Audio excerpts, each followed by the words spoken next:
पिज़्ज़ोकी, जो कि दिखती तो पिज़्ज़ा की तरह है लेकिन टेस्ट बिल्कुल कुकी की तरह करती है। Outside crunchy and inside soft, filled with chocolate, easy to bake for your kids and your family. इसको आप जायंट कुकी भी कह सकते हैं क्योंकि ये बहुत बड़ी है और बिल्कुल कुकी ही है।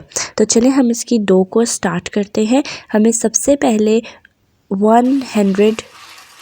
110 ग्राम्स मक्खन चाहिए। मेरा मक्खन सॉल्टेड है, आप अनसॉल्टेड भी यूज़ कर सकते हैं। हम इसको बीट करेंगे जब तक कि ये लाइट येलो कलर का हो जाए। उसके बाद हमने चीनी मेजर करनी है। इस तरह से कभी भी आपने अपना कप बर्तन के अंदर नहीं डालना, उसमें एयर जमा हो जाती है और हमारी मेजरमेंट ऊपर नीचे हो जाती है, जिससे हमारी बेकिंग ख़राब हो सकती है। तो आपने हमेशा किसी दूसरे स्पून या स्कूप से मैदा या चीनी को मेजर करना है। मैदा ज़रूर आपने इसी तरीके से मेजर करना है, चीनी आप भले मत करें।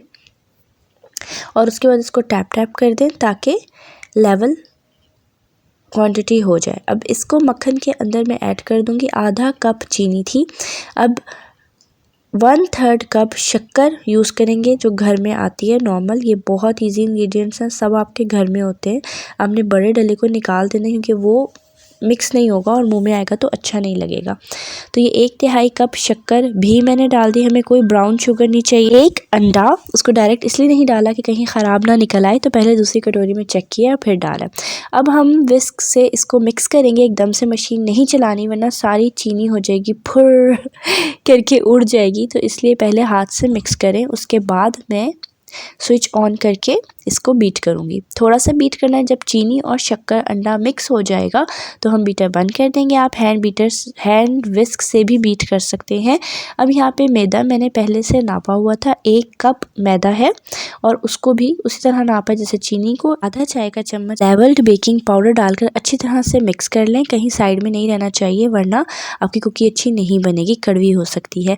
उस ड्राई इंग्रेडिएंट्स को अपने मक्खन और शक्कर वाले उसमें डालकर स्पैचुला से मिक्स करा। थोड़ी देर बाद कट एंड फोल्ड टेक्निक से आपने मिक्स करना है। जब आपकी डो ऐसे जुड़नी शुरू हो जाए तो आप सारी डो को ऐसे जोड़ दें। अगर गर्मी होगी तो आपकी सारी डो स्पैचुला से ही शेप में आ जाएगी, लेकिन क्योंकि सर्दी है, वेदर ड्राई है, तो इसलिए मैंने हाथ की मदद से इसको डो की शक्ल दे दी। बहुत ज़्यादा ज़ोर से आपने नहीं प्रेस करना, बहुत हल्के हाथों से, जैसे कि हम गुलाब का फूल पकड़ते हैं उस तरह से आपने इस डो को डील करना है। अब जिस बर्तन में बेक करना है उसको मक्खन के बचे हुए पैकेट से ही मैंने ग्रीस कर लिया और यहाँ पे उस डो को बहुत हल्के हल्के हाथों से मैं फ्लैट कर रही हूँ। क्योंकि मेरा बर्तन थोड़ा बड़ा है तो इसलिए मैं हाथ से कर रही हूँ। अगर आपका बर्तन छोटे शेप का हो तो आप बर्तन के अंदर रख के भी अपनी डो को फैला सकते हैं। बर्तन की फुल लंबाई जितनी डो में नहीं फैला रही क्योंकि उसमें ज़ोर लगेगा और ज़ोर इस डो पे लगाना नहीं है। ये बेक होगी तो खुद ही फैल कर बर्तन की लंबाई चौड़ाई के बराबर हो जाएगी। इसके ऊपर 3 टेबलस्पून चॉकलेट जाएगी। मैं यहाँ पे न्यूटेला ऐड कर रही हूँ, आप कोई भी चॉकलेट स्प्रेड ऐड कर सकते हैं, टेस्ट बहुत अच्छा आएगा। चॉकलेट को हम बहुत हल्के हाथ से स्प्रेड करेंगे। आपने ज़ोर बिल्कुल नहीं लगाना, ख्याल रखना है कि हमारी नीचे वाली डो की बेस फट ना जाए। जहाँ आपको ज़ोर लगाना पड़े तो आप ज़ोर लगाने की बजाय और चॉकलेट लें, वो ऐड करें और फिर स्प्रेड करें।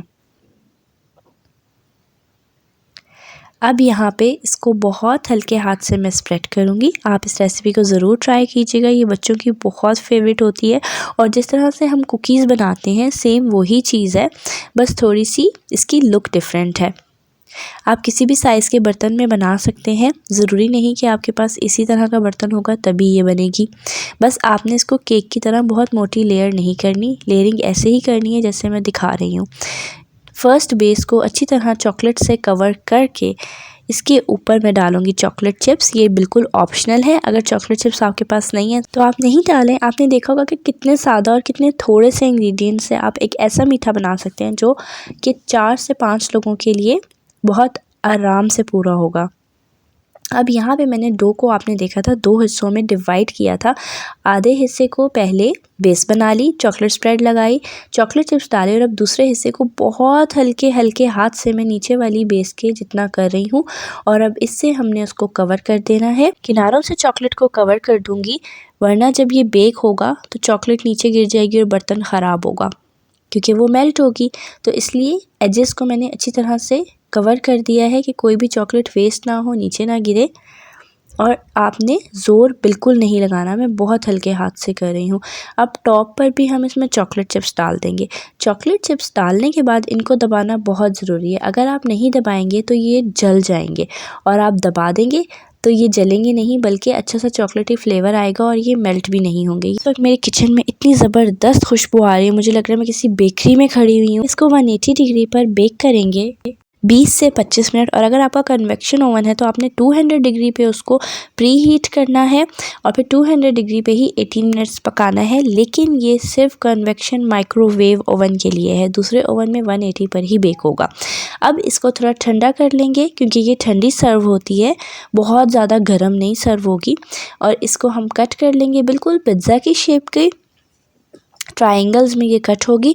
और आप इसकी लुक देखें, इसके बीच में जो फिलिंग है उसकी कितनी ज़बरदस्त लुक आ रही है, और ऊपर का क्रस्ट तो बिल्कुल वीडियो में ही पता लग रहा है कि ये कितनी ज़बरदस्त ऊपर से बेक हुई है। कलर भी बहुत अच्छा आया है, क्रंच भी बहुत ज़बरदस्त होगा, और इसको खाएंगे तो चॉकलेट हमारे मुंह में मेल्ट हो जाएगी। बच्चों की ये फेवरेट होती है, और आपको जैसे ही बच्चे मीठा खाने के लिए तंग करें आप फ़ौरन बना सकते हैं। और जस्ट लुक एट दिस, कितनी मज़े की है। ये एक ऐसी रेसिपी है कि आप इसे रोज़ भी बनाएंगे ना तो आपका खा खा कर दिल नहीं भरेगा, तो एक दफ़ा तो ट्राई करना ज़रूर बनता है। और मैं बार बार इसलिए दिखा रही हूँ क्योंकि खा तो अभी सकती नहीं हूँ, तो इफ्तार से पहले बस इसको देख देख कर ही दिल भर लेते हैं। कुछ टिप्स एंड ट्रिक्स सुन लें जिसको बनाने के लिए आपने अपने माइंड में रखनी है। आपका मक्खन ना तो बहुत मेल्ट होना चाहिए और ना ही बहुत हार्ड होना चाहिए, वो ऐसा होना चाहिए कि आप उसको फिंगर से प्रेस करें तो आप आराम से उसको दबा सकें। और अगर गर्मियाँ होंगी तो ज़रूरी नहीं कि आप इस डो को हाथ से डील कर सकें, तो आपको घबराने की ज़रूरत नहीं है। और ना ही नॉर्मल कुकी की डो की तरह पतला होने पर आपको इसको फ्रिज में रखना है, कुछ नहीं करना, घबराना नहीं है, बस बनाना है, इंजॉय करना है और खाना है। और इसकी टॉप पर आइसक्रीम भी सर्व होती है, उसके भी तो स्कूप रखते हैं और एंजॉय करें, बहुत मज़े की कुकी है। अगर आपने ये नहीं खाया ना तो अपनी ज़िंदगी में कुछ नहीं खाया, तो जाएं बनाएं, अपने घर वालों को भी खिलाएं, खुद भी खाएं, एंजॉय करें। अल्लाह हाफ़िज़।